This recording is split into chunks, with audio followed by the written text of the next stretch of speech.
नीलम, एक चीज़ नोटिस किया तुमने? क्या?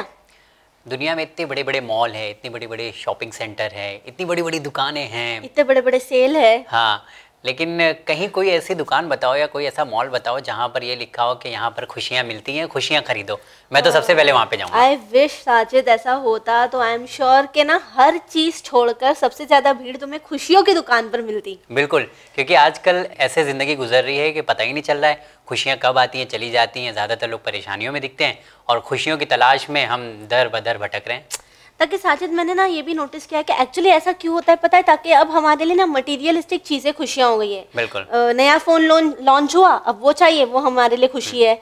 या फिर कोई अच्छी बड़ी सेल लगी है तो वहां जाकर शॉपिंग करना खुशी। अब वो तो कुछ वक्त का होता है, फिर वो चीजें मायने नहीं रखती। लेकिन पहले कैसे खुशी होती थी ना, जब घर जाते थे पेरेंट्स को देखते थे वो मुस्कुराते थे तो हम खुश होते थे। बिल्कुल। एहसास कहीं गायब हो गए हैं, बिल्कुल खत्म हो गया। और लोगों को ऐसा भी लगता है, यानी हम, मेरे को खुद भी पर्सनली ऐसा फील होता है कि जो है पैसा ऐसी चीज़ है जो खुशियाँ बहुत देता है। तो शायद इसके पीछे लोग लगे हुए हैं कि पैसा आएगा तो खुशियाँ खुद ब खुद हमारे पीछे आएंगी। हाँ तुम कह तो सही रहे हो, लेकिन मुझे आज भी यही लगता है और मैं यही मानती हूँ कि पैसा अगर सही में खुशियाँ दे सकता तो खुशियाँ खरीद भी सकता ना। बिल्कुल, मेरे ख्याल से आज हम लोग प्रोग्राम में बात करते हैं खुशियों की चाबी क्या है। बिल्कुल ठीक, और बहुत ज़रूरी भी है। बहुत ज़रूरी है। तो जी हाँ नाज़रीन, आइए चचा टाइम में मुलाकात करते हैं और आप तमाम का साथी इस्तकबाल भी करते हैं। नाज़रीन, मुलाकात करते हैं हुज्जतुल इस्लाम वल मुस्लिमीन आली जनाब मौलाना सैयद रूह ज़फ़र साहब का। सलामुन अलैकुम मौलाना साहब। अलैकुम अस्सलाम व रहमतुल्लाह। कैसे हैं आप? अल्हम्दुलिल्लाह, शुक्र है खुदा का। जी सलाम अलैकुम मौलाना साहब। अलैकुम अस्सलाम व रहमतुल्लाह। जी मौलाना साहब, जिस तरह से साजिद ने कहा कि आज खुशियाँ कहाँ चली जाती है या खुशियाँ मिलना कितना डिफ़िकल्ट हो चुका है ये हम जानते हैं। और ख़ासकर अगर बात करें रिलेशनशिप्स की, अपने अपनों की, तो किसी को इस बात का एहसास दिलाना कि वो हमारे लिए कितना अहमियत रखते हैं या हमारी बातों का उनके दिल पे असर होना, ये बातें जैसे कि नामुमकिन हो चुकी है। जबकि यही वो चीज़ें हमारे रिश्ते ही हैं जो हमें सबसे ज़्यादा खुशियाँ दे सकते हैं। तो ऐसे में हमें क्या करना चाहिए?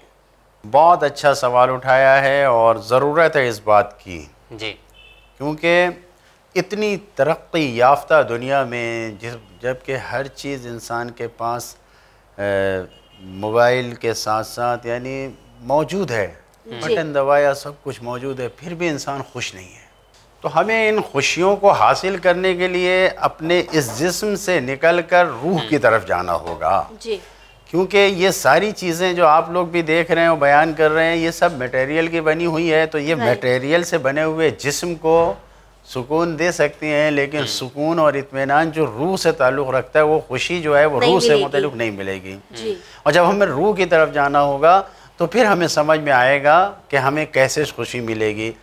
तो फिर हमें अपनी दीनी तालीमात की तरफ, अपनी बेसिक तालीमात की तरफ जाना पड़ेगा जहाँ पर रिश्तों के एहतराम की गुफ्तगू की गई है।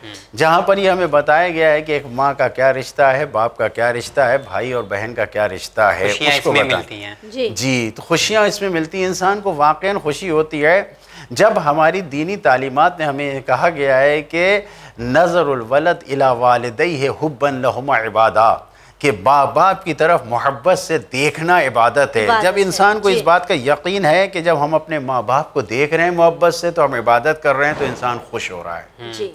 फिर इंसान को इससे बड़ी खुशी नहीं मिलेगी कि बस सिर्फ पूछने वाले ने पूछा यब्ने रसूल अल्लाह, दिन में हम साथ में रहते हैं, दिन भर साथ में रहते हैं, यानी 24/7 जो हर जगह लिखा रहता है कि 24 घंटे 7 दिन हम साथ में रह रहे हैं अपने माँ बाप के। तो जब भी देखें, कहा जब भी तुम देखोगे इबादत है, माँ बाप को नियत के साथ रहना चाहिए। जी, अब अगर इंसान अपने माँ बाप को मोहब्बत से देख रहा हो, नियत किया हो या ना किया हो, सिर्फ मोहब्बत से देख रहा है तो इबादत है। इसी तरीके से ये जो मोहब्बत हम कैसे, ये जो सवाल आप कर रहे हैं कैसे बताएं, तो ये बताने के लिए हमसे कहा गया है कि इसका तरीका यह है कि इंसान अल्फाज में दोहराए। अच्छा, मिसाल के तौर पर हम सबसे ज़्यादा जहाँ पर दूरी होती है और मुश्किल आती है वो हम वाइफ और हस्बैंड का जो रिश्ता होता है, मियाँ बीवी का, वहाँ पर किस तरीके से, तो इसे हमको हुक्म दिया गया है कि तुम मोहब्बत का इजहार करो, यानी ज़बान पर ले आओ कि हम तुमसे मोहब्बत करते हैं। तो सरकार रिसालत में आप फरमाते हैं सल्लल्लाहु अलैहि वसल्लम, क़ौलुर रजुल लिल मरअति इन्नी उहिब्बुके ला तज़हब बिल क़ल्बि अबदा, कभी भी बीवी के दिल से इंसान की ये गुफ्तगू दूर नहीं होती, ख़त्म नहीं होती। क्या नबी करीम फरमा रहे हैं कि मैं तुमसे मोहब्बत करता हूँ, मर्द का बीवी से ये कहना। बट मौलाना साहब, आई एम श्योर साजिद तुमने भी नोटिस किया होगा कि अगर कोई हस्बैंड अपनी वाइफ के लिए मोहब्बत का इजहार कर भी दे तो उसे जोरू का गुलाम कहा जाता है। हाँ। या ये कहा जाता है कि लड़की आने के बाद ये बहुत बोलने लगा है, ये बदल गया है। सारी बातें ये सब समाजी हैं कि जो शैतानी गुफ्तगू हैं कि इन बातों को अगर वक्ती तौर पर मजाक और हंसाने और दिल खुश करने के लिए कि किसी को की तकलीफ ना पहुँचे कह दिया जाए तो जायज़ है, वरना जायज़ भी नहीं है इस किस्म की बातें करना अगर तकलीफ हो। मुझे ऐसा लगता है कि इन सब की तरफ ध्यान भी इतना नहीं देना चाहिए। लिहाजा आप देखें मसलन ये जुमला, अब अगर हम इसको वाकई अपनी राइज ज़बान में कहेंगे तो ये तो रोमांटिक और फिल्मी दुनिया का जुमला हो जाएगा, आई लव यू। जबकि नबी करीम कह रहे हैं, यानी जब हम मैं तुमसे मोहब्बत करता हूँ, ये जुमला कहना, हाँ, यानी ये कहना इन्नी उहिब्बुके, यानी बेशक मैं तुमसे मोहब्बत करता हूँ। तो जब ये जुमला, अब जितने जुमले बोले जाते हैं, आई लव यू जो कहा जाता है, या मैं तुमसे मोहब्बत करता हूँ, मैं तुम्हें बहुत चाहता हूँ, ये जो जुमला ये कहना बीवी से, ये खुद क्या है, ये उसके दिल से कभी नहीं जाता। अब खुद जिन्होंने हमें शरीयत दिया वो ये बात कह रहे हैं, तो अब जब ये बात दिल में हमेशा रहेगी बीवी के, तो क्या कभी इख्तिलाफ होगा? बिल्कुल। अच्छा, यहाँ पे नीलम एक चीज नोटिस किया, मतलब आप सल्लल्लाहु अलैहि वसल्लम ने ये इरशाद फरमाया, लेकिन हम लोग हमेशा ये सुनते थे ना, ये ना करो, ये ना करो, ये ना करो, बल्कि आप सल्लल्लाहु अलैहि वसल्लम ने ही इरशाद फरमाया कि ये करो, इससे मोहब्बत पैदा होगी। और कितनी बेहतरीन चीज लग रही है। बिल्कुल, यानी कहना। दूसरे मरहले में अगर इंसान इतना शर्म कर रहा है और वाकईन बहुत ज़्यादा झेप है उसके अंदर, नहीं कह सकता, तो ये कहा गया है कि लिख के बयान कर दो। लेकिन बयान करो। मसलन घर में इंसान फ्रिज के ऊपर उसने एक पेपर चिपका दिया, व्हाट्सएप पे भेज दे, इतना कॉमन मैसेज। हाँ, सही बात है। आज की दुनिया में जिस तरीके से मैसेज चल रहे हैं, इंसान सामने सामने नहीं कह सकता तो मैसेज कर सकते हैं, सामने लिख के भेज दे। ये यानी मुख्तसर ये कि जिस एतबार से भी, जिस जरिए से भी अपने इस मैसेज को पहुंचाना। बिल्कुल। और ये सिर्फ नहीं है, कहा गया है मसलन छोटा बच्चा है, अब उस बच्चे से आप गोदी में उठा रहे हैं, तो अब बच्चा खुश हुआ आपके उठाने पे, तो आप उसे कहे हम तुमको बहुत चाहते हैं बेटा, कह के आपने उसको प्यार कर लिया, छोटे बच्चे को। अब वो बच्चा खुश हो रहा है इस बात से। सिर्फ ये नहीं, मसलन बाप को मालूम है कि हमारा भाई, हमारी बहन, ये हमारी मोहब्बत का इजहार करने से सिर्फ शायद खुश ना हो, लेकिन अगर हम उसे एक छोटा सा गिफ्ट ले जाके दे दें जी, तो खुद रिवायत में है कि अल हदियतु तजलिबुल कुलूब, हदिया देना, गिफ्ट देना, ये दिलों की मोहब्बत को खींचता है। जी, बिल्कुल ठीक। और कोई भी मटेरियलिस्टिक चीजें उतना सुकून नहीं देती जो ये चीजें देती हैं, जो ये देती। जब हमारे अपने अच्छे से बात करें, अगर इंसान इस मोहब्बत का इजहार करे कि बताए, तो ये बहरहाल ये कोई रियाकारी दिखावा नहीं है, बल्कि ये इस्लाम का हुक्म है कि अपनी मोहब्बत का इजहार किया जाए। मौलाना साहब, ये जैसा नीलम ने कहा कि हम एहसास कैसे दिलाएं, उसका आप तरीका बता दिए, और एक और तरीका मैं चाहता हूं कि आप इस प्रोग्राम में बताएं, क्योंकि नीलम देखा होगा कि हमारा अपनी सोच के ऊपर काबू नहीं है, और ना ही हम इसको बदलना चाहते हैं, और जब बोलने की बात आती है तो हम कोशिश ये करते हैं कि ज़्यादा से ज़्यादा जहर उगलें, लोगों को नुकसान पहुँचाएं। मीठा हमारे समाज में या हमारे घर में या सोसाइटी में बहुत कम लोग बोलने वाले हैं, मतलब टॉन्टिंग बहुत आम हो चुका है। आम हो चुकी है। तो जो सोच होती है उसका असर हमारे दिमाग पे भी पड़ता है, हमारी बॉडी पे भी पड़ता है। तो मैं चाहता हूँ इसका तरीका भी कुछ बताया गया है बोलने के लिए, बहुत कॉमन है। ताकि आजकल तो ऐसे होता है कि अगर किसी ने सामने से कॉल भी किया साजिद, तो फर्स्ट स्टेटमेंट हम क्या बोलते हैं, आपको तो हमारी याद नहीं आती, आप हमें कॉल नहीं करते, तो मैंने ही कॉल कर दिया। बिल्कुल बिल्कुल। तो ये जो अंदाज है, ये किस तरह रिश्ते बिगाड़ते हैं? ये देखिए, अगर आप ये देखें तो आम तौर से ऐसा होता है कि जब सामने से ये बातें आती हैं तो इंसान का रिएक्शन होता है, जैसे अमल के मुकाबले में अक्सुल अमल होता है, एक्शन है तो रिएक्शन होता है। बिल्कुल। तो इसके बारे में कुरान मजीद ने कहा है कि इंसान को अपने ऊपर काबू रखना चाहिए। बेहतर यह है कि जब इंसान के ऊपर टॉन्टिंग हो रही है, जब इंसान के ऊपर तंज किया जा रहा है, कोई चोट मारी जा रही है, तो इंसान खामोशी से, कुरान मजीद ने कहा है कि सुकूत इख्तियार करके गुजर जाए। कुरान मजीद की ये आयत मैं आपके सामने पढ़ दूँ, जिसमें खुदावंद आलम ये कह रहा है, इज़ा समिउल लग़्वा अअरज़ू अन्हु, जब ये फजूल बातों को सुनते हैं, ज़ाहिर है कि जिन बातों से इंसान को तकलीफ़ पहुँच रही है वो फजूल है जी। जो तंज है इंसान के ऊपर, जो अटैक हो रहा है, वो फजूल है। तो जब इंसान इन फजूल बातों को सुनता है तो आरज़ुअन हो, यानी साहिबान ईमान और साहिबान तक़वा वो हैं कि जब इन बातों को सुनते हैं तो इससे अपने आप को दूर रखते हैं, इससे अपने आप को मोड़ लेते हैं। वक़ालू लना आमालुना व लकुम आमालुकुम, कुरान मजीद ये कह रहा है अगर कोई हमें ऐसी बातें कह रहा है तो कहो कि लना आमालुना व लकुम आमालुकुम, हमारे साथ हमारा अमल है, तुम्हारे साथ तुम्हारा अमल। तो दूसरों के बारे में अच्छा ही सोचें, अगर वो कुछ बुरा भी कह रहा है, अगर वो कह भी रहा है तो इंसान अगर उनका जवाब भी देना है तो बस इतना ही कह सकते हैं, भैया हमारा अमल हमारे साथ, तुम्हारा अमल तुम्हारे साथ। कुरान मजीद कह रहा है वलकुम आमालुकुम सलामुन अलैकुम ला नब्तगिल जाहिलीन, तुम पर सलाम हो, हम जाहिलीन से मुसाहबत नहीं करते। अब तुम समझ ही नहीं रहो, अब एक इंसान है कि जो मुस्तकिल एतराज़ पे एतराज़, अटैक पे अटैक किया जा रहा है कि नहीं आपको हमको फ़ोन करना चाहिए था, आपको हमसे मिलना चाहिए था। भाई अब देखा, भाई हम मिलना चाहते हैं, हम करना चाहते हैं, कुछ मजबूरी हो, कुछ और ये बातें अगर अब सामने से इंसान, तो बस आखिर में ये कुरान ने कहा कि खामोशी से लना अमालुना लकुम अमालुकुम, हमारा अमल हमारे साथ, तुम्हारा अमल तुम्हारे साथ, ये और इससे गुजर देखा जाता है ना, कभी कभी रिश्ते इतने गहरे होते हैं कि लोग इजहार कर देते हैं या इस तरह की बातें करते हैं। हर बात तो टॉन्ट नहीं हो सकती ना, अगर ये भी समझना भी मुश्किल हो जाता है। अगर इंसान के लिए बहरहाल अगर इंसान को गुस्सा आ रहा है इन बातों से तो अपने आप पर गुस्से को कंट्रोल करना चाहिए, पहले उस गुस्से को मैनेज करें कबल इसके कि गुस्सा इंसान पे कंट्रोल करे, इंसान गुस्से को कंट्रोल में करे जी। ताकि अक्सर ये भी होता है ना, किसी ने अगर हमसे तेज अल्फाजों में बात की साजिद, तो हम पलटकर और तेज अल्फाजों में बात करते हैं। इसके ऊपर इस पे जो है जो कुरान की आयत है, इदफा बिल्लती है अहसन, अगर तुम्हारे साथ कोई बुरा कर रहा है तो उसको अच्छे तरीके से दूर करो जी। तो जो भी है पहले गुस्से को देखिए, एक बात जान लें, हदीस में ये बात कही गई रवायत में कि अल-गुस्सतु तुज़ीलुल अक़ल, जब इंसान गुस्से में किसी से बातें करता है तो उसकी अक़ल ख़त्म हो जाती है। अल-गुस्सतु मिफ्ताहु कुल्लि शर, गुस्सा तमाम बुराइयों की जड़ है। यानी आपने क्या, खुशियों की चाबी, तो तमाम बुराइयों की, तमाम शर की चाबी क्या है, गुस्सा है। अल-ग़ज़बु मिफ्ताहु कुल्लि शर, गज़ब और गुस्सा जो है ये तमाम बुराइयों की चाबी है। मिफ्ताह अरबी में चाबी को कहते हैं कि है। तो इंसान को चाहिए कि अपने इस गुस्से को पहले मैनेज करे, सिस्टम से ले आए अपने आप को, और फिर होश में आगे बातें करे।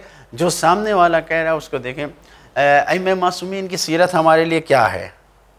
अइम्मा मासूमीन अलैहिस्सलाम की जो हमारे लिए सीरत है वो ये है कि आने वाले ने आके इमाम को बुरा भला कहा, मैं आज की ज़बान में कहूँ माँ की गाली दी, यानी माँ को बुरा भला कहा।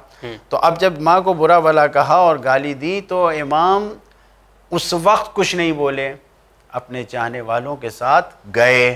चौथे इमाम का वाक़या। अब उसके पास जब जाने लगे तो इमाम रास्ते में, अब जो चाहने वाले थे कि आज तो इमाम जवाब देने जा रहे हैं, ये सोच के जा रहे थे। इमाम रास्ते में आयत पढ़ते हुए जा रहे थे, वल काज़िमीन अल गैज़ वल आफ़ीन अनिन नास। लोगों ने समझा कि कुछ और है, ये तो गुस्से को पीने की बात कर रहे हैं। वहाँ पहुँचे, दरवाज़ा जैसे ही नाक के वो आया, अब जो निकला तो उसने डंडा लेके बाहर निकला। इमाम ने उससे कहा, जो बातें तूने कही हैं मेरे सिलसिले से या मेरी बा के बारे में, अगर ये बातें सही हैं तो मैं अपने लिए अपने परवरदिगार से मग़फ़िरत चाहता हूँ, और अगर जो बातें तूने कही है मेरे लिए और मेरी माँ के लिए मेरे अंदर नहीं है तो मैं तेरे लिए दुआए मग़फ़िरत करता हूँ।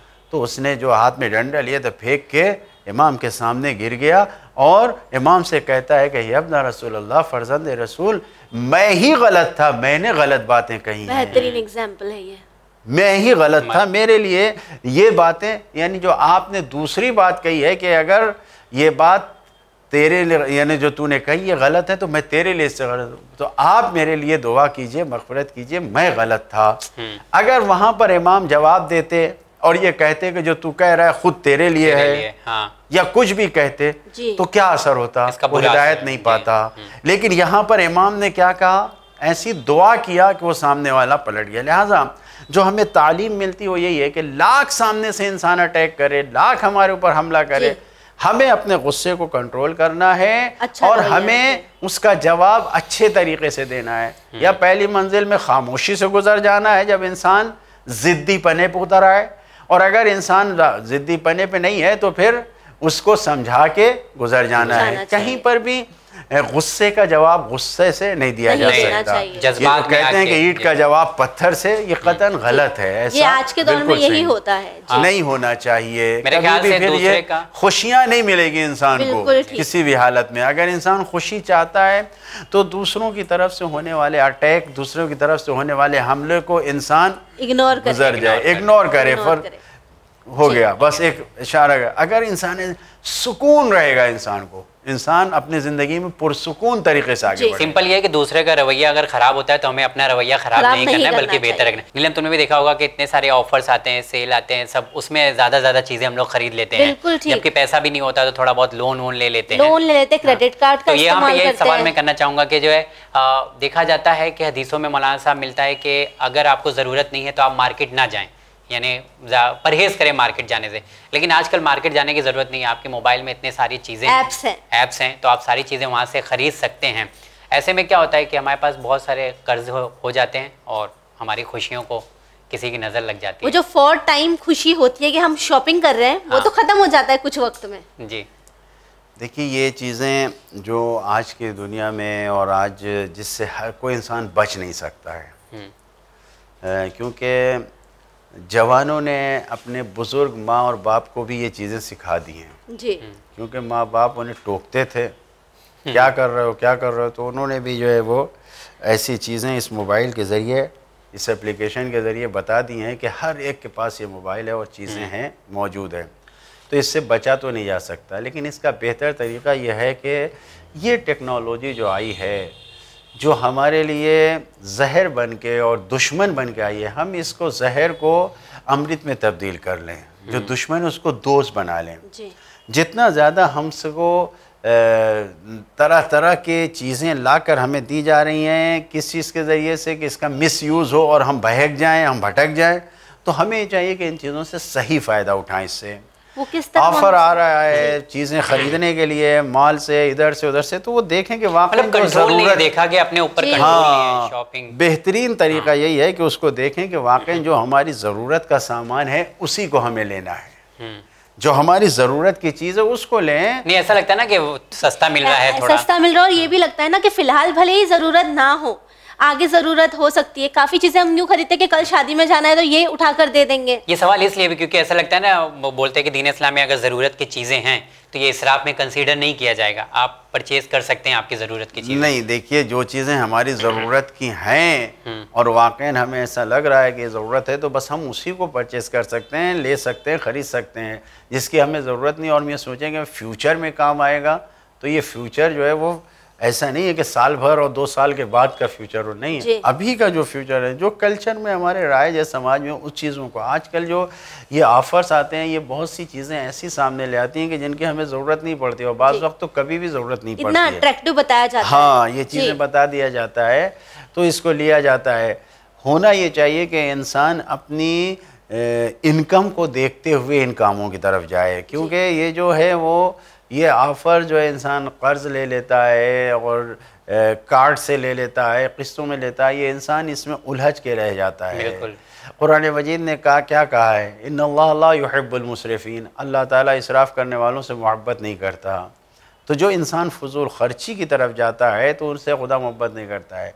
आज जितने भी ऑफ़र आ रहे हैं, जो कुछ भी आ रहे हैं, अगर इंसान को फजूल ख़र्ची की तरफ ले जा रहे हैं तो ये जायज़ नहीं है, ये इंसान के लिए नुकसानदेह हैं। लेकिन अगर हाँ इन ऑफ़र से हमें ज़रूरत पूरी हो रही है तो हम जा सकते तो हम उसको ले सकते हैं, वरना स्टोर कर लेना सिर्फ ये सोच के कि इसकी कीमत बढ़ जाएगी मुस्तक़बिल में, तो जायज़ नहीं है। हमारे छठे इमाम के ज़माने में कहत पड़ा तो इमाम ने अपने खादिम को बुला के ये कहा कि जितना सामान घर में है, गल्ला और अनाज, जब कहत नहीं था तो जो ख़रीद के रखा गया था तो इसको ले जाकर मार्केट में बेच दो।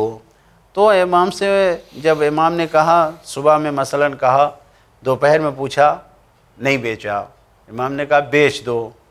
फिर दूसरी बार पूछा, नहीं बेचा, जाओ बेच दो। अब वो गया बेचने के लिए तो इमाम ने कहा जो कीमत मार्केट में है कहत के ज़माने से नहीं, जो पहले से उसमें बेचो, रेट में बेचो, यानी जिस कीमत में हमने लिया है बस उसी ज़माने में वक्त का फ़ायदा ना उठाओ बल्कि। अब हाँ, अब वो ये खादिम कहता है कि मौला माल मार्केट में नहीं है, सामान नहीं मिलेगा, आप बेचवा रहे हैं, ऐसे में तो सब स्टोर करके रखते हैं। इमाम ने कहा बेच दो, जिस तरीके से तमाम लोग ख़रीदेंगे वैसे ही हम भी ख़रीदेंगे। यानी जो सामान था उसको सब बिचवा दिया जी। अब पैसा है, तो अगर सामान इमाम ने मसलन गेहूं 10 रुपए किलो बिक रहा था, इमाम ने 10 रुपए किलो बिकवा दिया, अब जो कहत का वक्त कीमत है तो वही अगर 20 रुपए किलो मिल रहा है, तो इमाम कह रहे हैं कि जैसे सब 20 में ख़रीदेंगे हम भी ख़रीदेंगे। ये नहीं कि इमाम ये कहते, होना तो ये चाहिए था कि अक्ल ये कहती कि जाओ देखो कहत से पहले अगर हमारे पास 100 किलो की ज़रूरत है तो 100 किलो और ख़रीद कर रख लो ताकि कोई मुश्किल ना आए, लेकिन नहीं। तो ये सीरत इमाम की हमें बताती है कि लाख ऑफ़र आए, लाख सामान सस्ता मिले, लेकिन हमें अपनी ज़रूरत के मुताबिक लेना चाहिए। ये नहीं कि हम मार्केट में पहुँचे, एक आलिम दीन मर्जे तक़लीद थे, वो गुज़र रहे थे कहीं से, तो लोगों को देखा कि 3-3 किलो 5-5 किलो सेब ख़रीद रहे हैं। उन्होंने कहा भाई 1 किलो दे दो।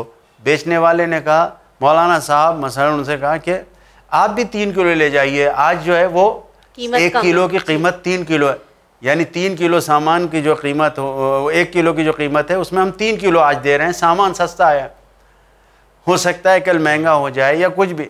तो इमाम ने, वो जो मर्जा तक़लीद थे, उन्होंने कहा कि मुझे 1 ही किलो दो, सस्ता है तो जिसके पास नहीं है वो ज़्यादा ख़रीद ले, मैं फिर ख़रीद लूँगा। मकसद क्या है? मकसद यह है कि इंसान सस्ता मिलने पे जो बेचारे नादार हैं, जिनके पास कम पैसा है, उनको मौका दो, वो ख़रीदें, ना ये कि हम बहरहाल ये चीज़ें हमने अर्ज़ किया कि ये चीज़ें इंसान को तबाही और बर्बादी की तरफ इंसान को ले जाने के लिए है, रिश्तों को तोड़ने के लिए, ये खुशी से दूर करने के लिए। हमारी होशियारी और हमारी चालाकी ये है कि हम इसको अपने लिए ऐसा ज़रिया और वसीला बनाएं कि जिससे हमें खुशियाँ मिलें, हम इसको ये हमें कंट्रोल में ना करें बल्कि हम इसको कंट्रोल में लुट ना जाएं। मेरे ख्याल से नीलम आज के प्रोग्राम में जो हम लोगों ने बात किया है, मतलब 4 पॉइंट बहुत अच्छा था। एक तो कैसे आपको सोचना है, फिर खर्च करना कितना है, और एक पॉइंट था कि आप कैसे एहसास करा सकते हैं लोगों के दिलों में, और मीठे अल्फाज कैसे। तो ये 2-4 पॉइंट थे जिसकी तरफ मौलाना साहब ने रोशनी डाला है। मौलाना साहब आपका बहुत बहुत शुक्रिया कि आपने बेहतरीन पैगामात हम लोगों के सवालों के ज़रिए दिए हैं, बहुत शुक्रिया आपका। हमारे व्यूवर्स से भी आखिर में बस हम यही कहना चाहेंगे कि सेल के चक्कर में जो आप खर्चा करते हैं वो आगे जाकर बिल की नज़र में आपके लिए आफत बन जाता है। वहीं जहां हम हमारी खुशियों को मटीरियलिस्टिक चीज़ों में ढूंढते हैं तो ये तो कुछ वक्त की होती है, हमारी असल खुशी हमारे अपने अपनों में होती है। तो क्यों ना हमारी ज़बान की मिठास के ज़रिए हम इनके दिलों को छू लें और इन्हें अपने करीब ले आएं और असल खुशियों को हासिल करें। इसी उम्मीद के साथ हमें दीजिए इजाज़त, पर बने रहिए चैनल विन के साथ पैगाम इंसानियत। शुक्रिया।